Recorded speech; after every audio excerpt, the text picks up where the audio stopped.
শোনা গেল the Godfather of heavy metal Ozzy অসবর্নের গর্জন। ৭৬ বছর বয়সে ২২ জুলাই রাতে যুক্তরাজ্যের বার্মিংহামে নিজ বাড়িতে শেষ নিঃশ্বাস ত্যাগ করেন তিনি। ছিলেন রক সঙ্গীতের ইতিহাসে সবচেয়ে প্রভাবশালীদের একজন।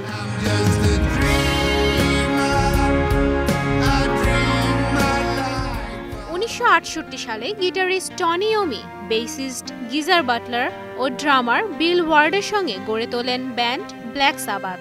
শুরু হয় হেভি মেটালের পথ চলা। আয়রন ম্যান বা প্যারানয়েড প্রতিটি গানেই ছিল বিদ্রোহের ছাপ। ১৯৭০ সালে মুক্তি পায় ব্যান্ডটির প্রথম অ্যালবাম ব্ল্যাক সাবাথ। এরপর আসে প্যারানয়েড, মাস্টার অফ রিয়েলিটির মতো বহু প্ল্যাটিনাম হিট। ১৯৭৮ সালে অজি শুরু করেন একক ক্যারিয়ার। ১৯৮০ সালে মুক্তি পায় তার প্রথম অ্যালবাম ব্লিজার্ড অফ অজ। পরের বছর ডায়েরি অফ আ ম্যাডম্যান অ্যালবামটি বিক্রি হয় ৫০ লাখ কপির বেশি। একক ক্যারিয়ারে তিনি প্রকাশ করেন ১১টি অ্যালবাম, পেয়েছেন ৩টি গ্র্যামি অ্যাওয়ার্ড। ৫ জুলাই নিজ শহর বার্মিংহামে ব্যাক টু দ্য বিগিনিং কনসার্টে ব্ল্যাক সাবাথের সাথে শেষবারের মতো মঞ্চে উঠেছিলেন অসবর্ন। কালো সিংহাসনে বসে হাত নেড়ে নেন বিদায়।